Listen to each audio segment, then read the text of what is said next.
सास की बीमारी। शादी के ठीक बाद नेहा की सास की तबीयत बहुत खराब हो गई। बताइए क्या हुआ है आपको? बेटे की शादी थी तो थकान हो गई, मौसम बदल रहा है तो जुकाम और बुखार हो गया। ऊपर से बहू के घर का खाना पता नहीं कैसा था कि पेट भी खराब हो गया। खाना तो बहुत बढ़िया था डॉक्टर साहब, सारे रिश्तेदार तारीफ कर रहे थे। रोहित की माँ इतनी कमज़ोर है कि ज़रा से में बीमार पड़ जाती है। डॉक्टर साहब आप सारी जांच करके देखिए, मुझे ऐसी क्या बीमारी है कि मेरी तबीयत ठीक ही नहीं रहती। फिलहाल तो ज़्यादा कुछ नहीं है, पहले आपके जुकाम बुखार और पेट का इलाज कर लेते हैं, फिर बाकी के टेस्ट करवा लेंगे। अभी आप ये दवाइयाँ ले आइए। पिताजी मैं डॉक्टर साहब को छोड़कर और दवाइयाँ लेकर आता हूँ। माँ जी तो बीमार थी, इसलिए नेहा ने किचन संभाल लिया। माँ जी अब आपकी तबीयत कैसी है? पहले से ठीक है। आप बैठिए, मैं खाना लगाती हूँ। तेरे बाबूजी और रोहित ने खाना खा लिया? रोहित तो टिफिन लेकर ऑफिस गए हैं माँ, और बाबूजी ने खाना खा लिया है। आप शुरू कीजिए। यह क्या, खाने में इतना तेल इतने मसाले? अरे अभी अभी तो तबीयत ठीक हुई है मेरी, तुम क्या मुझे वापस बीमार करना चाहती हो? नहीं माँ जी, ऐसा नहीं है। क्या हुआ? देखो ये बहू ने कैसा खाना बनाया है। खाना तो बहुत ही स्वादिष्ट था।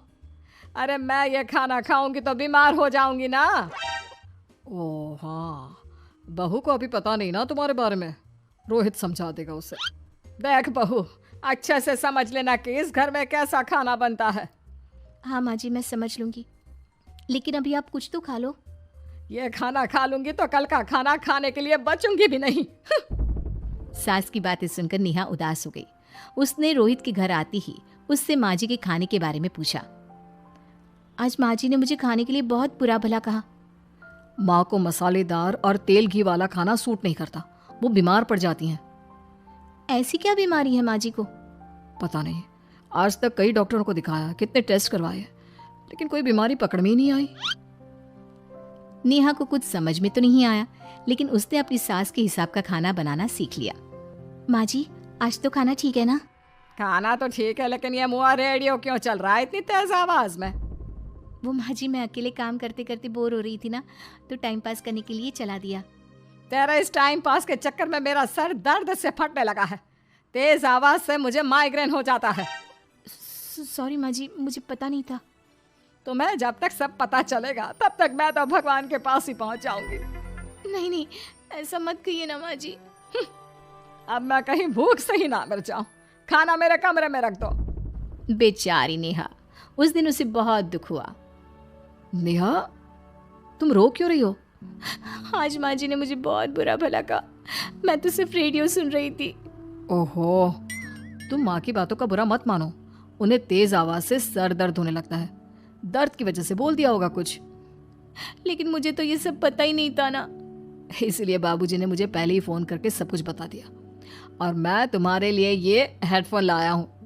अब तुम अपने गाने भी सुन सकती हो और माँ को परेशानी भी नहीं होगी।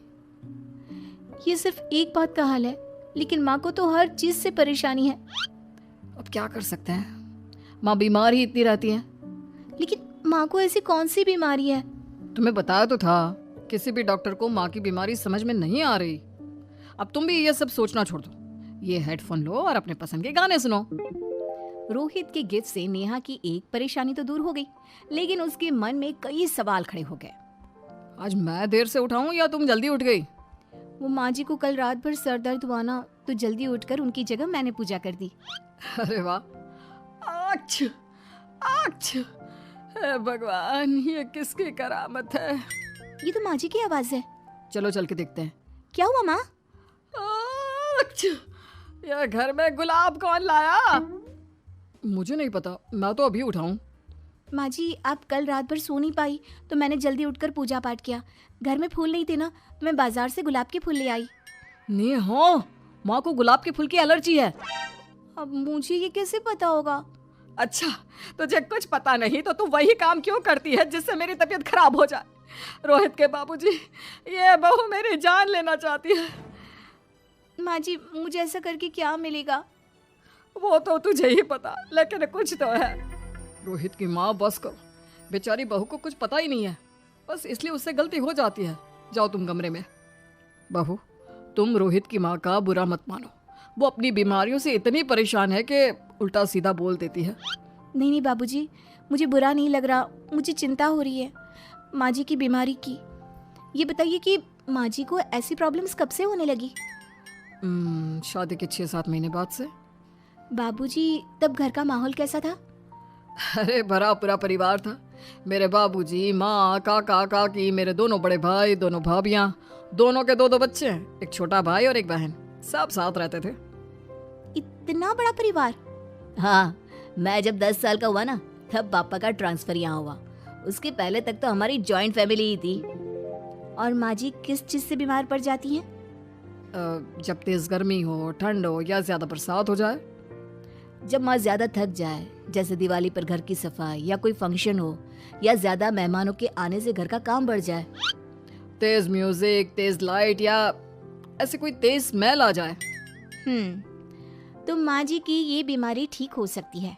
कैसे? सब पता चल जाएगा। आप कल माँ जी की टेस्ट रिपोर्ट लेने जाने वाले हो ना? हाँ। तो सुनिए क्या करना है। अगले दिन रोहित माँ जी की रिपोर्ट्स लेकर आता है। माँ, बाबूजी, नेहा। अरे क्या हो गया रोहित? माँ जी की रिपोर्ट आ गई है। कुछ सीरियस है क्या? जिसका डर था वही हुआ। अरे गोल गोल बातें मत कर, सीधी तरह बता बेटा, क्या हुआ है मुझे? माँ, आपकी किडनी, लिवर सब फेल हो गया है।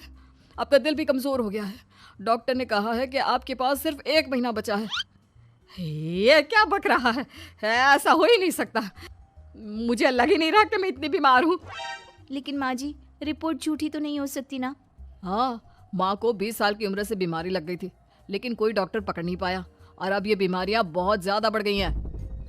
हाँ रोहित की माँ, तुम्हें याद है शादी के 6 महीने बाद से तुम बीमार रहने लगी थी। अरे लेकिन वो अलग था, मुझे ऐसे कोई बीमारी नहीं हो सकती। ये तुम कैसे कह सकती हो माँ?